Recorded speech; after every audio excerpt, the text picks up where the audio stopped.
Fala galera, vamos lá para a terceira questão, última questão da lista zero, aquela lista de aquecimento, né, de preparação de vocês para a entrega das listas de exercícios. Vocês já estão na entrega das listas, já me entregaram a lista 1, né, nessa semana que entra agora vocês vão entregar a lista 2, e na semana que vem, né, na próxima semana farão a entrega da lista 3. Mas tentem rever as listas mais do que fazer a entrega, entender o funcionamento das questões e tirar as dúvidas necessárias durante as nossas aulas, beleza? Vamos para a próxima questão, questão 3. Uma geladeira é vendida à vista por R$ 1.000 à vista ou em duas parcelas, sendo a primeira com uma entrada de R$ 200 e a segunda, 2 meses depois, no valor de 880. Qual a taxa mensal de juros simples utilizada? Mesmo esquema de questão. Notem que até agora a gente só falou de uma parcela paga lá no final. Então, quando a gente tem somente uma parcela paga lá no final, a gente vai usar aquelas fórmulas secas, né, de juros simples ou juros compostos. Então, juro igual a CIT, ou aquela que a gente vê do juro composto, montante é igual a capital vezes 1 mais I elevado ao tempo. Quando a gente tiver mais de uma parcela ao longo do tempo, a gente cai nas questões de parcelamento, que a gente já viu e tem trabalhado nas últimas aulas, inclusive na aula de reposição, a gente trabalhou com parcelamento, juros simples e composto, mas a palavra-chave que vai puxar o parcelamento vai ser mais de uma parcela. Até aqui a gente só está falando de uma parcela. A entrada não conta, porque a entrada desconta do valor do meu financiamento. Então, prestar atenção nisso, a gente vai trabalhar com outras listas depois e isso vai ficar mais claro também, tá? Então vamos começar a nossa questão marcando, primeiramente, todos os dados da questão. Então vamos lá, uma geladeira é vendida à vista por R$ 1.000, esse é o valor dela, deixa eu marcar de azul, primeiro apagar. Ela tem o valor dela à vista R$ 1.000, ou em duas parcelas, com uma entrada de 200 e a segunda 2 meses depois, valor de 880. Então vamos lá. O valor da geladeira, qual é? O valor da minha geladeira é de R$ 1.000. Mas eu posso dar uma entrada de 200. Qual vai ser o valor restante que eu vou financiar?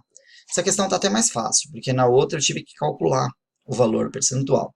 Aqui não. Se é R$ 1.000 o valor da geladeira, eu dou 200 de entrada, qual vai ser o restante? 1.000 menos 200, então o valor restante será de 800. Montando aquele esqueminha que a gente sempre faz.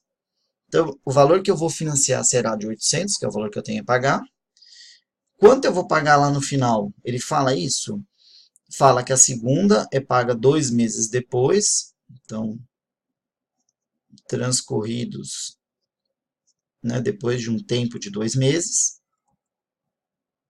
E o valor que eu vou pagar é de R$ 880. Então, eu vou lá e marco R$ 880. O 800 é quem? 800 dentro dessa minha lógica será o valor emprestado, o capital. E o 880 é o valor final que eu vou pagar, então ele é o montante. Então, quanto é os juros dessa operação? Os juros dessa operação eu peguei 800 emprestado, estou devolvendo 880, então eu estou pagando de juros a diferença entre os dois, 880 menos 800, isso equivale a R$ 80. Então, veja, nessa questão eu tenho todos os dados, vamos ver, vamos construir aqui do lado. Tenho capital? Tenho 800. Eu tenho o montante? Tenho 880. Tenho juros? Tenho, acabei de calcular, 80. Eu tenho tempo? Tenho 2 meses. E eu tenho a taxa? Na verdade, a taxa, ele fala taxa mensal, então ele quer saber exatamente isso, percentual ao mês. Nesse momento, façam sempre essa avaliação. Legal, mas a minha taxa está na mesma base do tempo? Está. Mês e mês, não precisa fazer nada. A questão já veio redonda para eu poder trabalhar, tudo bem? Como ele falou de juros simples, aí eu já sei que a fórmula, se é juros simples, qual é? Juros é igual a capital vezes a taxa vezes o tempo. Juros igual a CIT. Eu tenho o valor dos juros? Tenho 80. Eu tenho o valor do capital? Tenho 800. Eu tenho o valor do I? Não. Mantenho a letra I. Eu tenho o valor do tempo? Tenho 2 meses. Então, eu faço a continha do lado de cá. Então, repito, 80 igual 800 vezes 2, 1.600, vezes o I. Se o 1.600 multiplica o I, o que eu faço com ele? Eu passo ele dividindo. Então, eu vou ter 80 por 1.600 é igual a I. Se eu fizer essa continha, eu vou ver que o I vai dar 0,05. E aí, para a gente colocar ele na base que a gente está acostumado de percentual, tem que multiplicar por 100%. Então, eu vou ter um I de 5%. Ao mês, ao ano, ao semestre, ao bimestre, só voltar na questão e ver lá. Ele é ao mês. No próprio enunciado ele falava de taxa mensal, 5% ao mês. Alternativa D de dado. Tudo bem?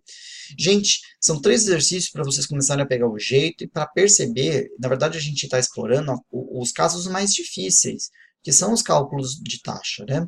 Os cálculos de montante de capital são mais simples. A gente tem vários exemplos desses que nós exploramos durante as nossas aulas. Então, vocês podem resgatar os materiais e também olhar. Mas aqui, nessa resolução, a gente está focando no cálculo de taxa de juros, tá bom?